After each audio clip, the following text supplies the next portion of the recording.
Welcome to the GTN show. On this week's show, triathlon officially becomes an esport. Not just any old esport, a World Championship esport. And also, Blumenfeld talks sub-7. Oh, if you're playing this game, not just sub-7, also beating Alistair Brownlee with his sub-7.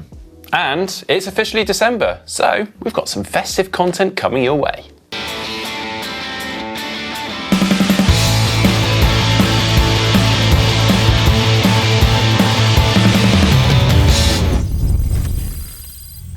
So on today's show, with reacts, a little bit of the stuff we've found on social media over the last week, and we're going to start with this from Thanksgiving Day in the US, where Cameron Worth had a 5k turkey trot and ran a PB. He actually won it. He won his age group, but he won the overall too, and says he beat those slow kids. So much so, Jan Frodeno's jumped on it and given him a bit of abuse for claiming that age group title. So much so that Cam's replied saying he'd try and ban him from the comment section.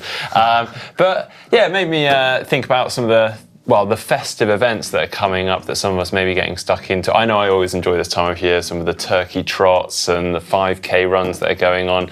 So I've had a little look and search for some interesting ones happening. Admittedly, most of these are local to us, but there's some similar ones worldwide. There's one in Huntington in the UK, and essentially it's called the Christmas Canter. And it says that you've got to try and leave the base camp before 6 hours. I don't know quite what that means, but basically get as far as you can in 6 hours. Wait, and is of that course, on Christmas Day? Let's hope not. I mean, imagine that going to your family.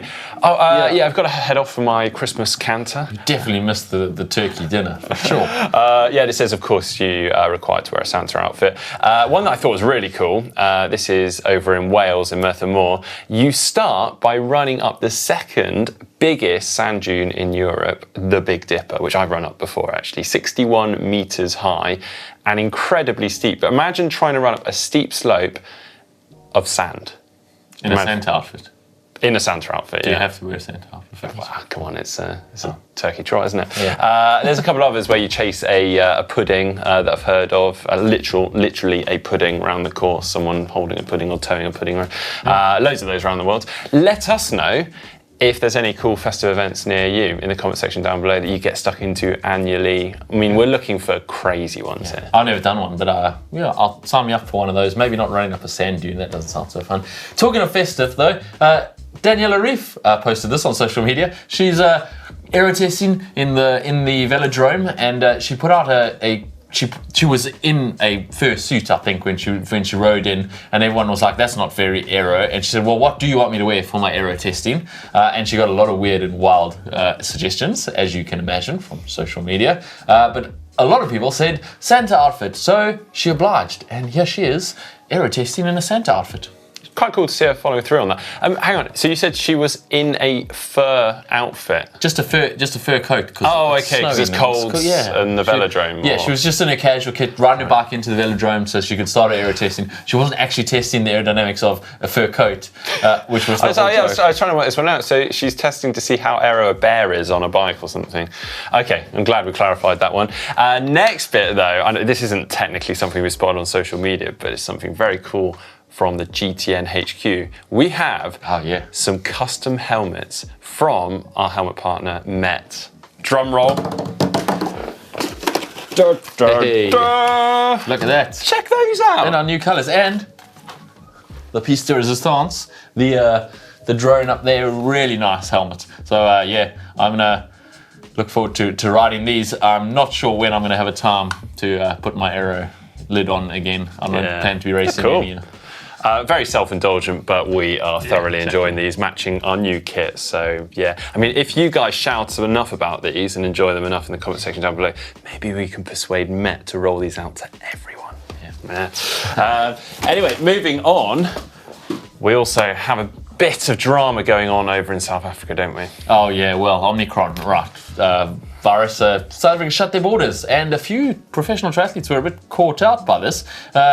Obviously, just had Ironman South Africa, and some of them were still there holidaying, like Ruth Astle, who almost couldn't get out. She ended up flying through Cairo in Egypt so that she could get out because her flight was cancelled. Then her next flight was cancelled, and the next flight was cancelled. Eventually, she got a flight out at the last minute. Also, Jan Frodeno, Daniela Rief, Imogen Simmons were all down there for an event on the Saturday. I think it was supposed to be. They on the Friday they just went whoa, and they got on a plane and flew out and missed the event rather than be stuck in a lockdown. South Africa. I think it's all a bit unfair that South Africa's getting locked down for finding the variant, even though it seems like the variant might be everywhere already. But we're not going to get into a political debate here on the GTN show, I don't think. We're glad they all got out of there and aren't locked down. There are a few people in South Africa who might be stuck there for a while now that flights are cancelled and travel is banned. Yeah, and finally, following on with the festive theme, we have some pretty wild festive shoes from Brooks.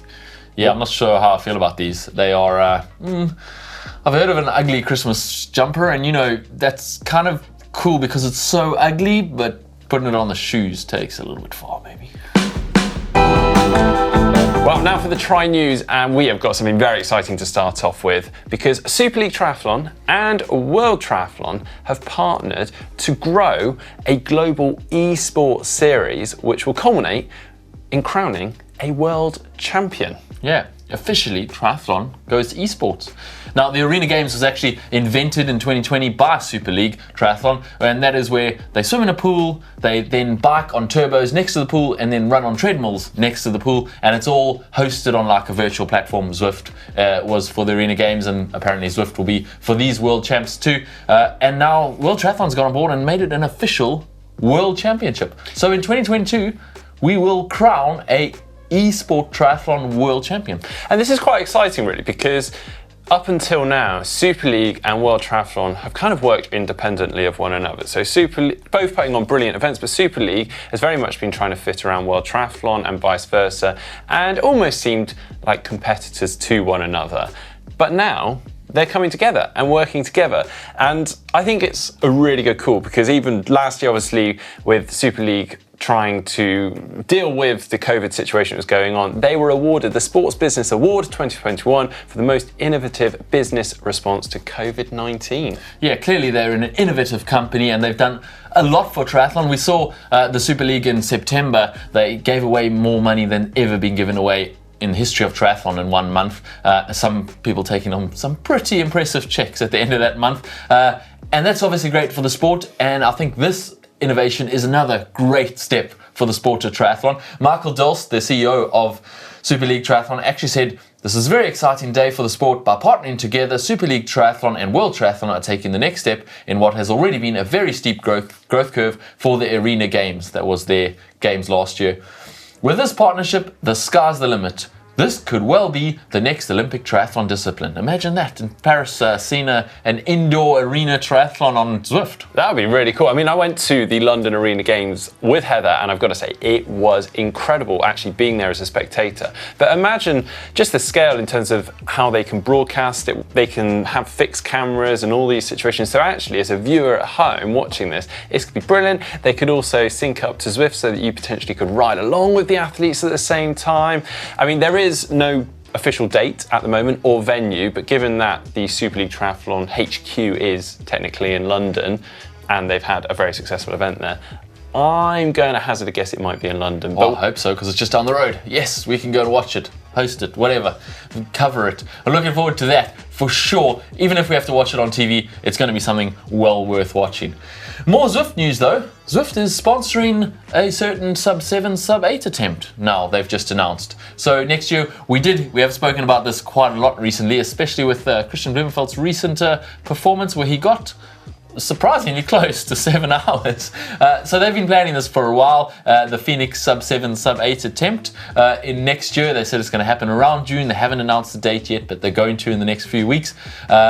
And they're going to try and break sub-8 for the women and sub-7 for the men with a assisted course and kind of assisted rules. I don't know how you describe it. Well, yeah, this is the thing. We don't actually technically know all the details at the moment. That's right. Yeah, there we go. We don't know the course. But in terms of Zwift's partnership, again, not fully clear right now, but I guess similar to the tri-battle with Jan and Lionel, they are predominantly all avid Zwifters that are taking part in this event, so it seems like a natural fit. And I imagine they're probably going to do the same as the Tri Battle in that they'll sync up to Zwift so that you can ride along whilst they're doing it. Imagine that. You break sub 7 hours at the same time. I don't think. I might be able to maintain that pace for one of those 7 hours if I'm lucky in my current fitness.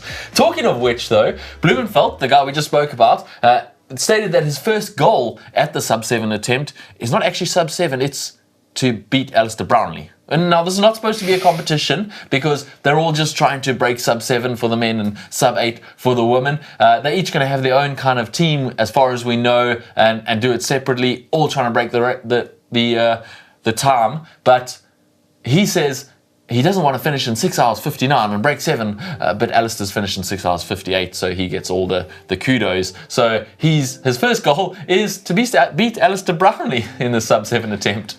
Yeah, I mean, I can totally understand this. Imagine going sub 7 hours, which is incredible, but being a minute behind Alistair, for instance. You'd be a footnote in the history books, wouldn't you? Yeah, exactly.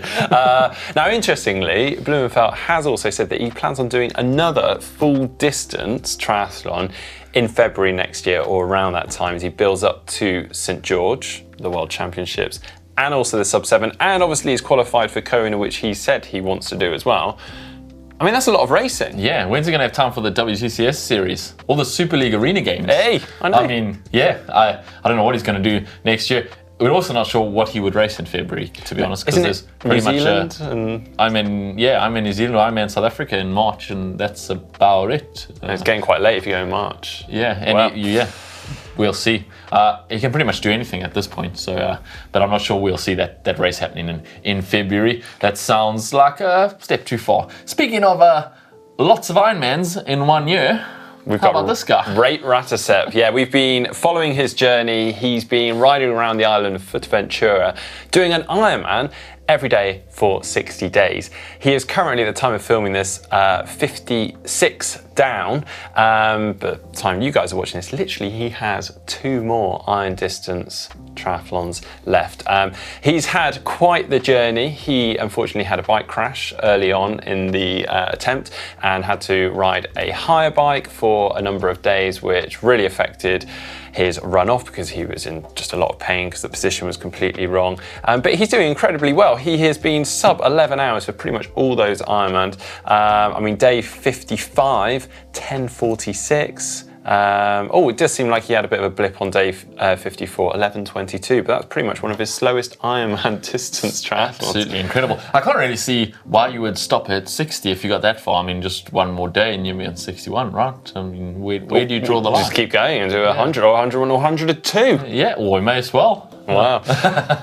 Maybe we're putting a bit light on how much he's achieved. 60 is nuts already. So. Absolutely crazy. Well, hats off to you, Ray, and do keep going. Just a couple of days left to go. Moving on, any cycling fans out there? Well, despite having a very exciting calendar year in, year out with the likes of the Tour de France, Paris-Roubaix, and so on and so forth, the viewership numbers in the cycling world are actually going down. So the question has been asked whether cycling can rearrange its calendar and shake things up a little bit to improve those viewer numbers. And well, hats off to the PTO because they've got quite a lot of press in the cycling in this last week on how they've kind of modernized triathlon and put the athletes first in their model, and that could potentially be a model that cycling could follow. Yeah, the article by Velo News discusses how the PTO Collins Cup has disrupted the usual triathlon schedule and Ironman schedule, and that actually has been verified to have reached 7 million viewers just for that single event. And I guess crucially, the big difference with the PTO is that it's an athlete-centric organisation, so it puts the athletes first, they're looked after and receive quite generous prize money with that. Obviously, we'd like to see that in all sports where the athletes come first and the athletes get the bulk of the profits from the sport. So obviously seeing that starting to happen in triathlon and maybe getting there in the future is really great. And obviously this is purely speculative that this could happen in cycling in the future. But Charles Adamo, the PTO executive director, has shown a genuine interest in doing a similar thing in cycling in the years to come. So hopefully he can sort out triathlon and then move on and onto other things like cycling. Watch this space. Now it's time for What the Tech. And following on the news we had a few weeks ago where Cannondale was sold to Pon Holdings, we've got another big bike industry shake-up, another big bike brand for triathlon, Felt, which we actually ride. I was riding a Felt bike around Lanzarote just the other day. Felt has been sold to the Piero Mobility Group, the owners of KTM, the bike manufacturer, motorbike manufacturer. Felt was actually started in 1991, and that very same year, Paul and Newby Fraser won the World Champs on that bike. So they've got a long history in triathlon, and I think that's set to continue now with the added production value that this company brings. They've got all kinds of factories all over the world for their motorbikes and obviously bike brands. KTM being a bike brand itself. Husqvarna do the e-bikes. Oh yeah. So yeah. It's a big brand, it's a big company, and they've now bought the big brand of Felt, so we look forward to some new exciting things from that brand. Well, yeah, that's super cool. But now it's time for our weekly update from James with the Zwift Triathlon Academy. And this week, I believe James has brought in a guest as we look at some of the different stories happening within the Triathlon Academy, because it's not all simply about trying to qualify for the team. This is also an opportunity just to get people active and fitter towards their own personal goals. Yeah, so I did a session, and while I did the session, I chatted to Angel Martin, and she was also doing the session, so you'll excuse some pauses for catching our breath during the interview. But yeah, we chatted all things. She's got quite an interesting story while she partakes in the Zwift Triathlon Academy this year.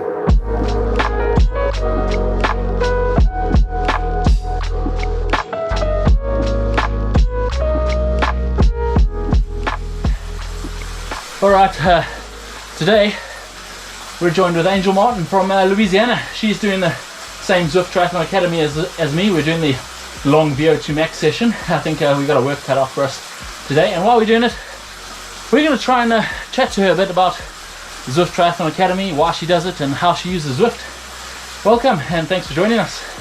Yeah, so let's get to some of your questions before it gets too intense on this program, because while we can still talk, I suppose, myself too, because I've set a fairly high threshold for myself with this program, and some of the sessions I've been struggling with too. Oh goodness. So you've actually done a couple Ironmans, is that right? And yeah. You've done the Zwift Triathlon Academy a couple of times too. Yeah, I haven't done an Ironman since 2014, and got pregnant like a month after. It was on purpose, but I didn't figure it would be that quick. So now I have a 6-year-old and hadn't trained for one, but that's in my, I wouldn't say short-term future, but pretty soon to get back to that.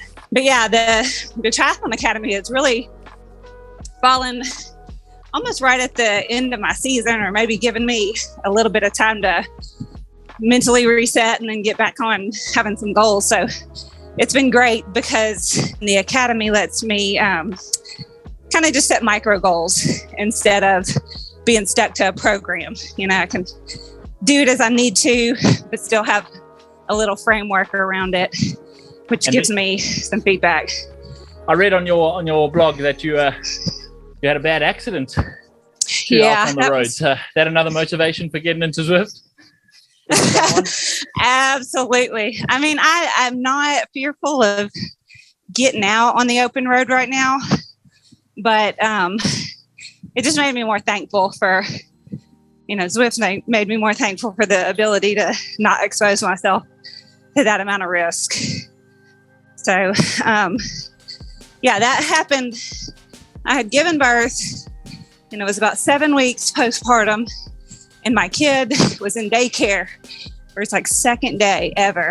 And I thought, I'm just going to get out, get a nice little ride in, lose some of this baby weight. Nope. I got hit from behind. I mean, it was so fortunate with the circumstances of what it could have been on not being just completely mauled. The car kind of hit me with the front fender and the mirror. So it was tough. It was tough nursing a 7-week-old infant with some torn shoulder ligaments. But it gave me appreciation for how fragile life could be. So I wore my watch that had gotten scratched up for as long as it kept working until the battery died, just as a reminder of others depend on you. It's not not all about the fitness all the time. And I was so eager to get back to training after being sidelined for so long that it was a good reminder of like, it's not important right now. Life is important, family is important, but getting back to racing is not the immediate goal. I can definitely relate to that whole story, to be honest. I mean, I've never had a baby myself, but I was actually in intensive care on my first son's due date because I crashed my mountain bike. Didn't get hit by a car. It wasn't anyone else's fault, but I fractured my ribs in 9 places and collapsed my lung. Oh my gosh. Was touch and go for a little while. And I was, my wife was 9 months and 1 week pregnant, and I was in ICU. And did she have the baby while you were still in ICU? I came out of hospital on the Tuesday, and she had the baby on the Thursday. Oh my gosh. Yeah. So thanks very much, Angel, for joining us. Good luck with the rest of the session, and good luck with your return to fitness for the next season. We'll certainly be keeping an eye on you, and we'll keep an eye on. Send us a message, let us know how your finish line test goes, and we'll also be interested in how your season goes once you've done a bit more training at Zwift. Absolutely. Thanks again for joining us. Yeah, thank you. Enjoy the rest of the session.